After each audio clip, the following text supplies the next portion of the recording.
We had a bit of rain in the night again. Oh dear.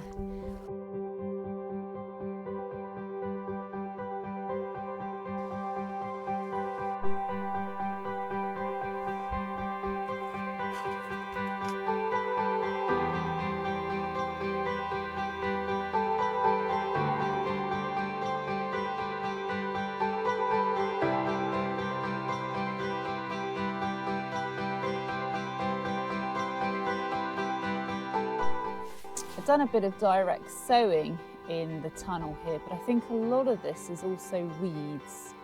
I'm pretty sure these little seeds are the actual seeds, which are candy tuft, and then these taller ones are the weed seeds, and this is definitely Phacelia, which I wasn't going to grow Phacelia again, but it's just so quick and I think it will help fill in the May-June gap, and then I don't need to worry about having it later in the season.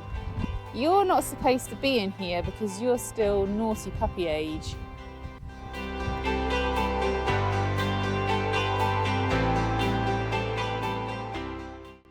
Last year, for the first time ever, my tubers did not survive the winter. I stored them in the same way I always had, but they just went into the storage and they were holding too much moisture and they just turned to mush. I had lots of lovely varieties that I lost, and my favourites I did replace, but then I thought I'd seize the opportunity and try some different colours and different types to what I'd previously grown. And this is the video where we're going to see if this year they managed to survive. Wish me luck.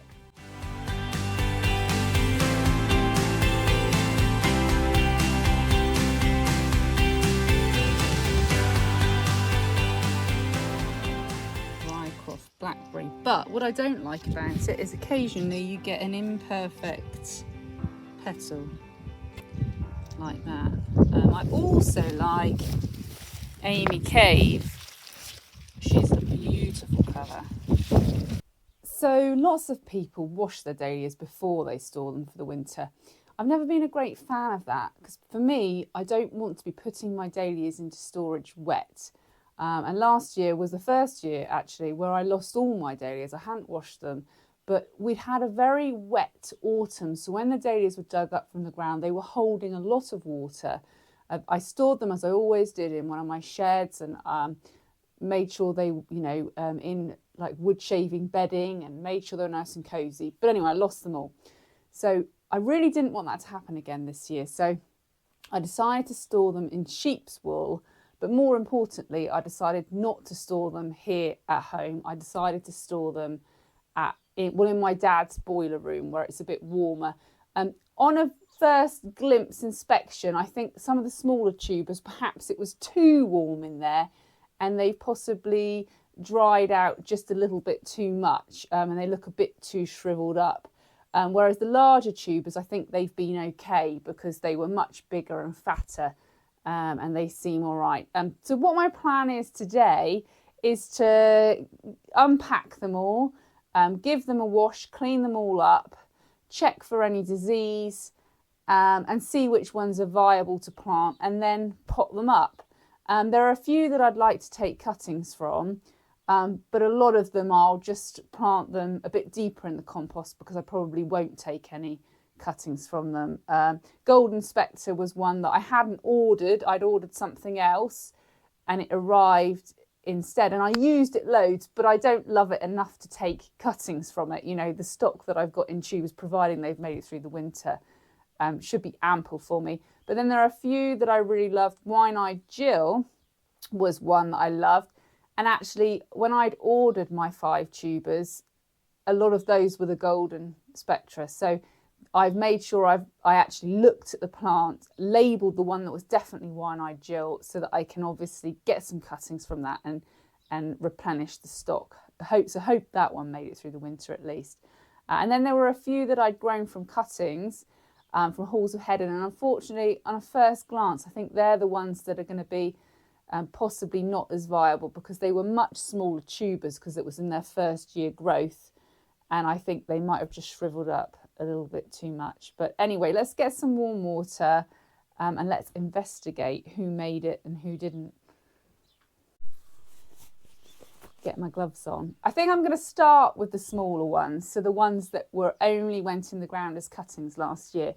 And they, I believe, it was, you know, some months ago that I boxed them up, but I'm pretty sure that's these ones in here. So we'll get them out, give them a clean up and see what we think. Well, this one doesn't look too bad. So this is one that I have grown before. In fact, I believe this was the only tuber that survived last year. So considering it's an older plant, it's not looking wonderful. But it does have some tubers on it that don't feel too bad. But I'm going to get some secateurs and clip a lot of this waste off, give it a wash. And I probably would like to take some cuttings from this one. But this was the one that didn't do particularly well because it was being eaten by bugs. So I think this is one that if it does make it, I will be growing in the polytunnel. Well, perhaps still grow some in the garden because it was good at taking the bugs away from the other dahlias, but then grow one in the polytunnel that I can least cut as well.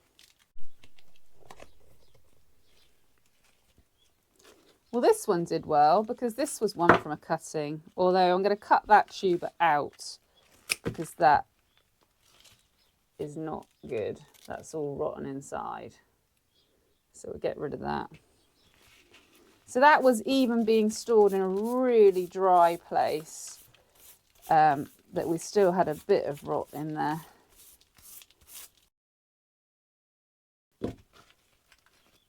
I'm cutting these little bits off because they're not really going to help the plant.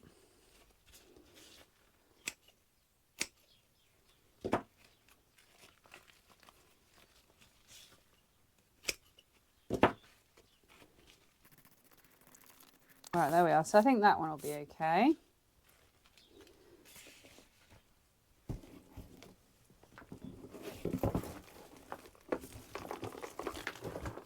It's looking like the ones that were in the bottom of the box have perhaps done a little bit better. Okay, this is Jamander. These ones are the cuttings as well. Oh dear. Look at this tiny, tiny little one. I think the chances are slim, but I think the reason I boxed it up was because there are tubers there. They are only tiny, but they are there. So yeah, we'll give it a go and see. This one feels like it's had quite a lot of bits sort of rot away on it. It has got a few little tubers. I think it will grow. These definitely, I wouldn't be surprised actually if I didn't accidentally leave some of this one in the ground, because it definitely looks in this area here as if there would have been tubers there. I've either left them in the ground or they're in the box. This one is Rosemary Dawn, and again, it was my second year growing this one. Lovely colour, lovely size. A little bit smaller than some of the other ball dahlias. You'll notice that my varieties, I tend to grow a lot of the balls, and that is just because I do a lot of retail bouquets. And dahlias, you know, their vase life is not as good as some other plants, but the ball dahlias have a much better vase life than a lot of the decorative or the water lilies, or any of the others. In fact, the others are great for event work. You know, dahlias like, oh, I've just put that in the wrong box. Dahlias like, you know, Cafe au Lait. I've only ever had one plant, and I wasn't going to grow anymore, but now I've started taking on a few more events. I'm actually thinking that maybe I should have a dahlia like that, you know, for bridal bouquets and things. Rycroft Blackberry. Goodness me, what a mess. What a mess.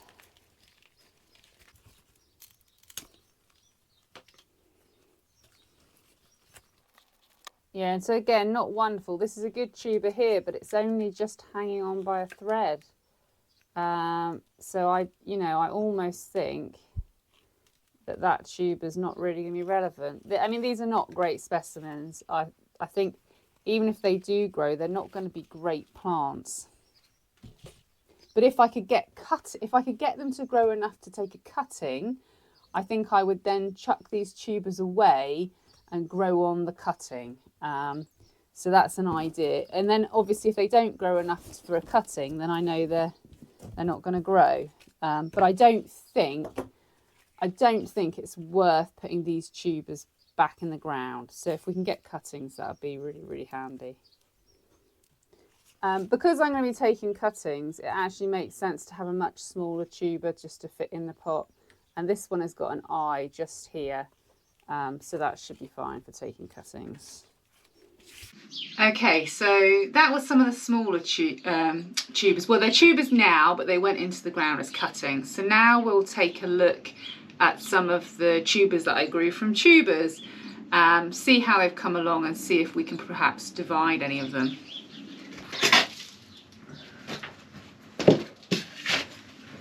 Okay. Gosh, some of these have got some chunky stalks on them. So, Kernel Bronze, really good labelling that we've had going on here.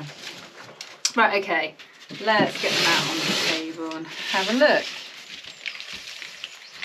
Some of these actually feel quite like there's still quite a lot of dampness in them. Right, let's get rid of this stalk. Keep the stalks to put the labels on. Definitely, you know, in comparison to the cuttings, a lot plumper and fatter. But you see, like this tuber that's just all hanging off, I'm just going to get rid of it. This one's hanging as well, let's get rid of that. I mean, you can grow a dahlia from one tuber. As long as it has got, as long as it's got a neck and an eye, okay, that will grow. So you don't need the whole big clumpy thing. Obviously this has more stored energy, but you can grow a dahlia from this. I don't use anything in my garden, even nematodes, because what I'm trying to achieve in my garden is a natural balance of predators and friendly insects. So I need to let nature take its course, which sometimes is really disheartening. You know, the voles that go around and eat all my plants, I can't pretend I'm happy about that. But you know, I'm thinking that, I mean, I grew up just down the road, and we used to have barn owls there when I was a child. Unfortunately, I don't think they're still there. But the voles, you know, if they are still there, that's what they want to be eating. They want to be eating voles. So it's not, I don't want to go and destroy the voles. I want to keep them there as food for foxes, and you know, the foxes are always eating my chickens. Well, you know, if I leave enough voles, maybe that'll save the odd chicken. And I like it when they've got two stalks. I always think that's a really good place to try and make a division. If it snaps, it doesn't always work, but sometimes you can just pull them apart. Oh, there's a really rotten bit. I really want to divide this one because it's a bit big to pot up. But sometimes when you can't see the eyes, it's not so obvious where to divide them to. And you see, that doesn't have an eye or a neck, so that's not going to grow. That one's got an eye on it. Okay, so you can only just, in fact, you probably won't even pick it up on the camera, but there is an eye on this one and a neck. So I've cut it off because this tuber was just, you know, a bit of a monster. And then what I'm going to plan to do is I'm going to start them in these crates. And then I'm going to use these crates for some of my gladioli, because I've always planted all my gladioli in one go and then they all flower in one go. So I need to try and do sort of a crate a few weeks apart. Gladioli are about 90 days. So plant them so that they stage. I don't know if I do them like 2 weeks apart, something like that. So I'm going to put normally I use a bit of sand when I'm starting my dahlias, but what I'm going to do this year instead is I've had an idea. I might do these two in pots, but I'll just put them with the kernel bronze so I remember who they are. I'll just show you my idea. Okay, so my idea this year is going to be to use all of the compost which is left over from sieving the compost for seed starting. So this is all the much barkier, big lumps of compost, which I think will drain better because they're bigger lumps. So that's what I'm going to try this year instead of adding the sand, mainly because I don't have any sand and I have loads of this. I was going to use it to mulch the garden, but why not try it for starting the dahlias? So I've put them back into their crate on top of wool because they can root into that as well. And then I can use as little compost as possible. And then we'll just... I probably won't take cuttings from any of these because I've got the little ones I'll take cuttings from. So these I can pretty much cover up. These I'm just starting them indoors because if I try and start them outside, the slugs just won't give them a chance. So I can cover these a bit more. And like I say, I mean, I've got, what have I got here? 1, 2, 3, 4, 5, and I've got the one take cuttings. I probably don't need any more than 5 of each variety. I think 5 of each variety will be ample. I'm not going to put them as deep as I will when I plant them out in the garden, and that's because there's still a chance that if there's disease, I want to be able to see it. So I don't want to cover it too deep, but they can be deeper than if I want to take cuttings. So that's all I'm going to do. I'm just going to relabel the basket.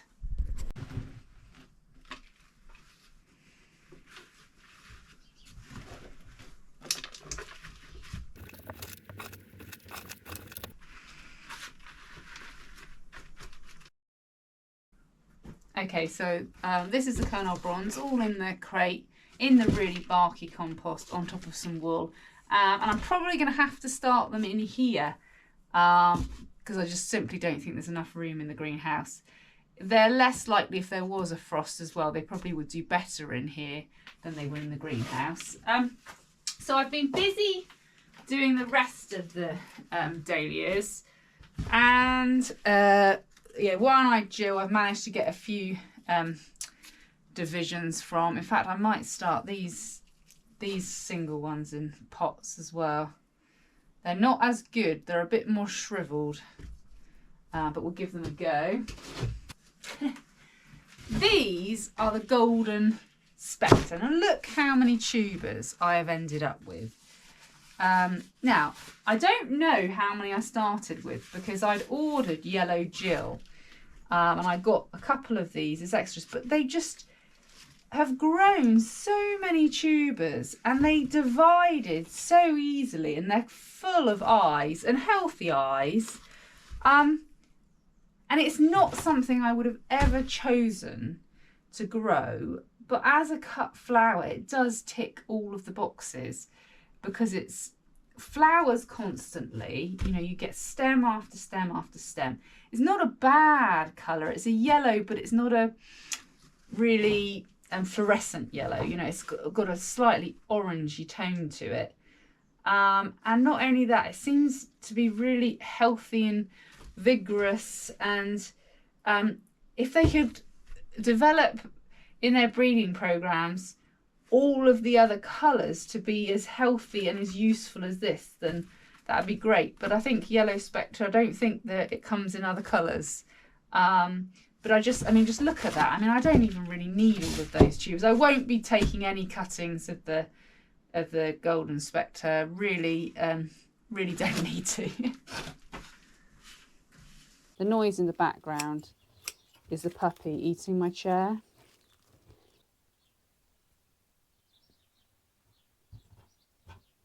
Ash, the Whippet's a bit put out, so he's probably put himself back to bed.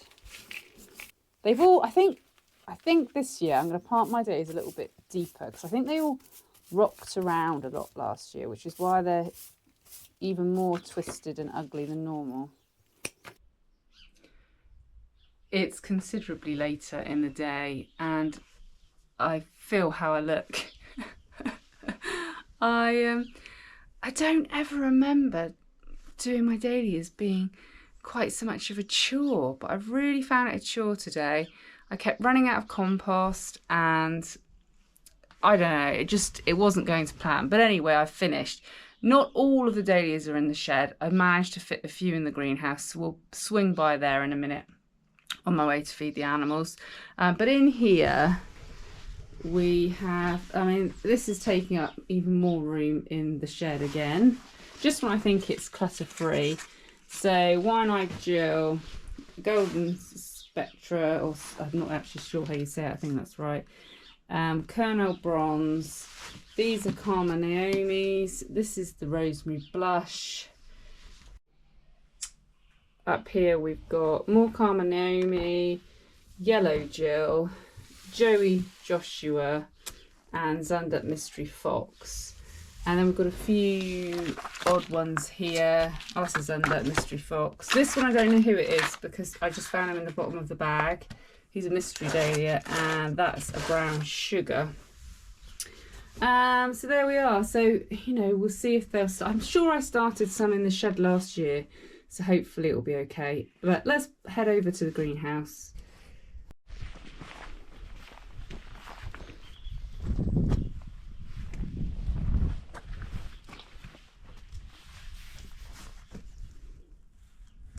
Okay, so we managed to make a bit of space in here. I'll just step over. These delphiniums are by the door because I really want to harden them off a bit to get them out. So in here we've got Rycroft Blackberry, Rycroft Jill, and then we've got some just little tubers back here which I divided off. So Joey Joshua. Lilac is just because it was supposed to be Ambition.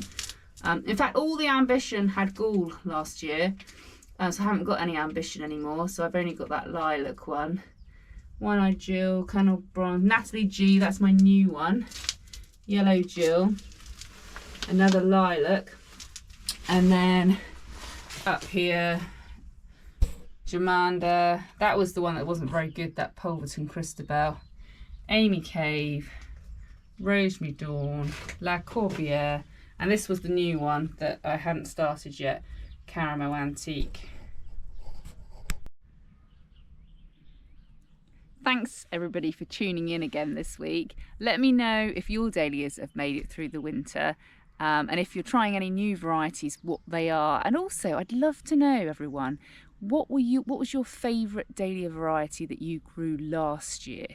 I've been trying to think about that and I haven't quite decided, because although I didn't really like the Golden Spectre, it's not what I would choose.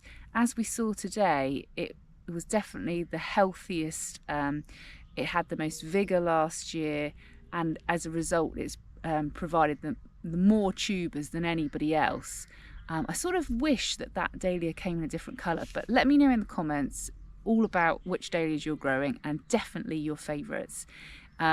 If you like my content, please subscribe. Don't forget to like the videos if you like them. Obviously, if you didn't, don't. And if you would like to contribute towards me making my content, I have got a link in my description for my videos where you can buy me a coffee, and every little helps. Thanks again for joining me, and I will see you in the next video.